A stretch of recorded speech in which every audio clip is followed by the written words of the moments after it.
Ating-ating ko. Kakataon mo yan. Yun na, baka sumikat. Ano si Javi? May dalang bigas. Ay, si Daisy. Diyan na kayo, bigas. Ito, si Juan, si Marquez.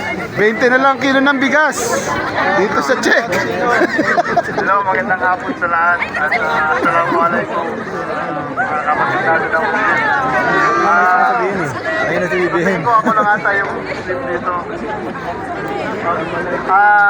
On behalf sa mga kapatid natin na Bangsamoro, nais kong ipahatid yung suporta namin sa mahal natin na Pangulo dahil siya lamang ang Pangulo na nakapagbigay ng autonomy, total autonomy sa lugar namin.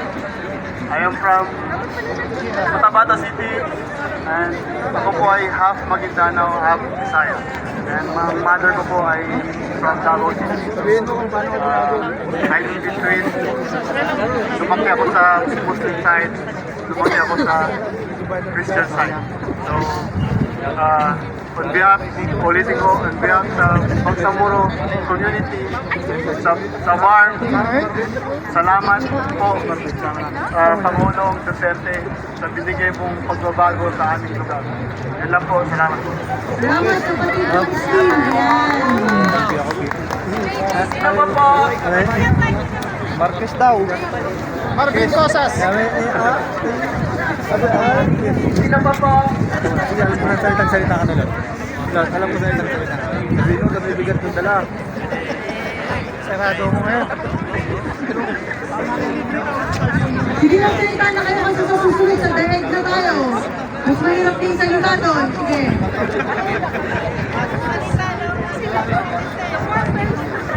Hello everybody, I am Czech citizen, but I would like to tell you, I'm also supporting Duterte.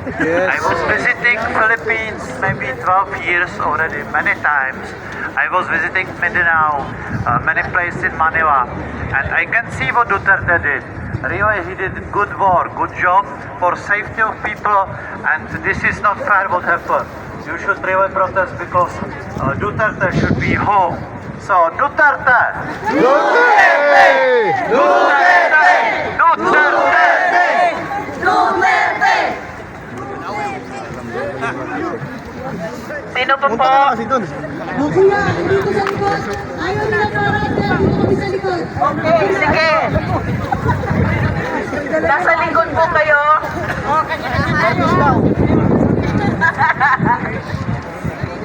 Salamat sa Siyempre, naririnig. Ako na po lalaki sa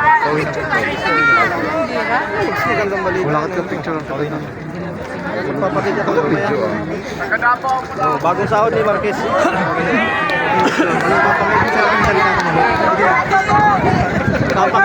Ako mamaya si Marquez ang bibili ng cake.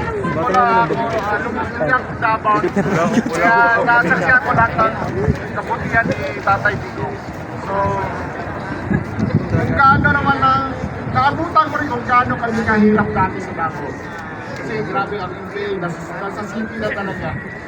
Nung dumating si Tatay Digong, bumuo siya ng alsamasa kung tawagin sa amin. Kaya yung mga tao, nilabanan na yung mga email, kaya nawala talaga yung email. Hanggang na-develop niya ang Davao. Ngayon, hanggang ngayon, makikita, kahit kayo hindi taga Davao, makikita kung gaano ma-develop ang Davao ngayon. Sana pauwi na si Tatay Digong, sana kailangan siya ng Pilipinas.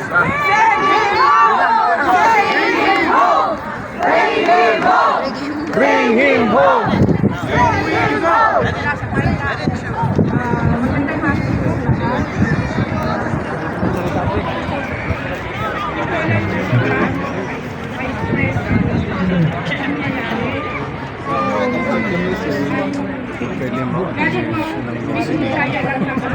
Nag-yosi kayo. Ay, nag-yosi ka.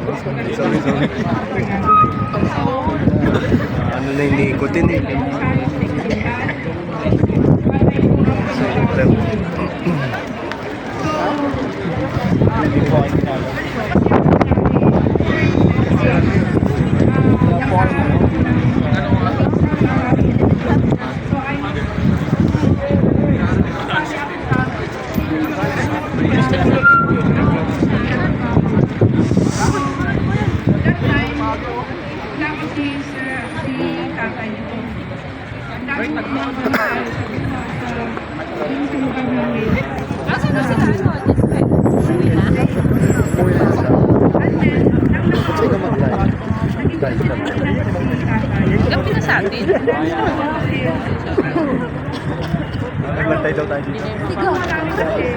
Alam naman natin yung maraw na Baka dito duty yan. na-experience namin yung tirado. Dahil po siya, nang-presidente na si Tatay Nico. Less na ang happening. Salamat po kay Tatay Nico sa naging presidente. And then, yung kaibigan, kasi na-experience namin ang marami sa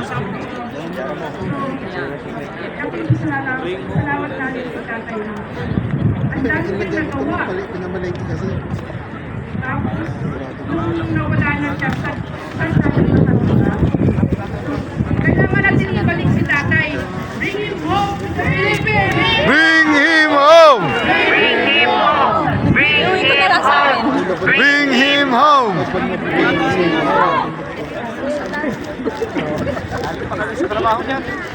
Ate Mera.